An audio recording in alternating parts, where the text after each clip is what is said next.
My philosophy was a very simple one. And this is where I think film plays a big part of my life. Rudy was one of my favorite films growing up. But after watching that film, I come to understand if I could work that hard every day, with being blessed with the physical tools that I have, what would my career be? And I made a promise to myself from that day that I was going to work that hard every single day so that when I do retire, I have no regrets. And that was the most important thing for me, is to leave no stone unturned, get better every single day. And if I lived that way, then over time, I'd have something that was beautiful. But that was my philosophy. It seems like a pretty simple one, but if you live your life to just get better every single day, you do that for 20 years, what do you have? Yeah, well, Phil introduced meditation to us when he came to our team in 99, 2000. And it was something that I instantly gravitated to because I could see the effects. I used to watch, studying the games, the Bulls teams, and watching their demeanor, watching their composure, playing in a tough place in like Utah, doing the finals and being down 17. But everybody was like this. You couldn't tell if they were down 17 or up 20 or a tie game. It never changed. And I was wondering why the hell that is.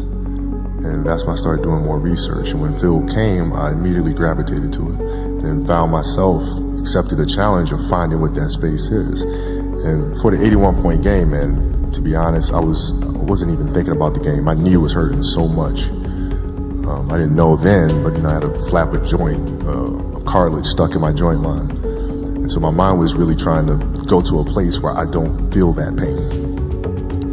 And the game started, and because of that, I was just in a different space. I wasn't worried about what was to come. I wasn't worried about what just happened. I was just here. And when you're just there in the moment, playing plays right in front of you, your focus is heightened because nothing else matters. Well, here's why practice was important to me. Not from just the standpoint that I enjoyed playing. Like, I enjoyed being there. I enjoyed getting better. But as a leader of a team, it's also your responsibility to elevate the rest of the guys.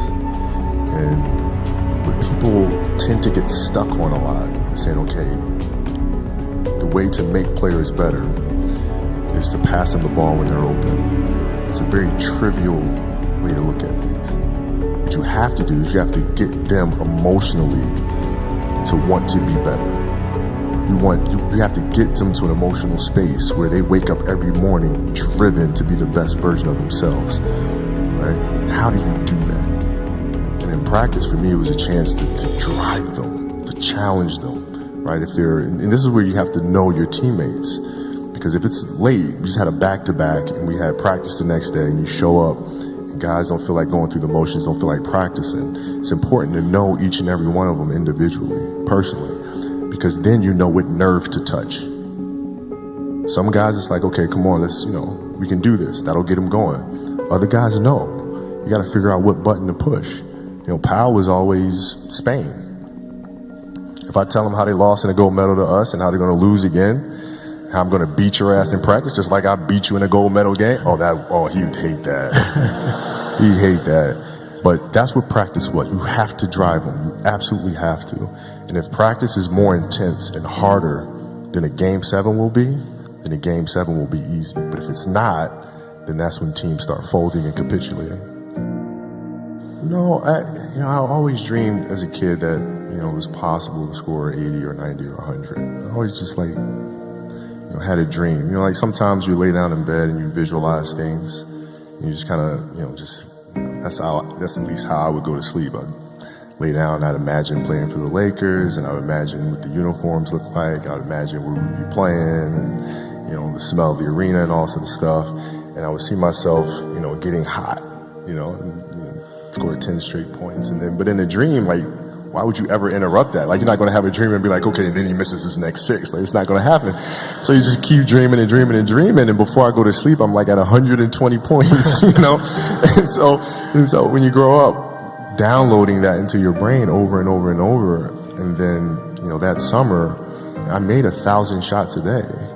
1,000, right? That's on top of weight training and my conditioning. I made 1,000 shots, and they weren't just shots. It were shots that you saw in that game. They were specific shots. I mean, it was coming out of the corner, going to the pinch post, footwork in the post, coming off the screen. It was very specific.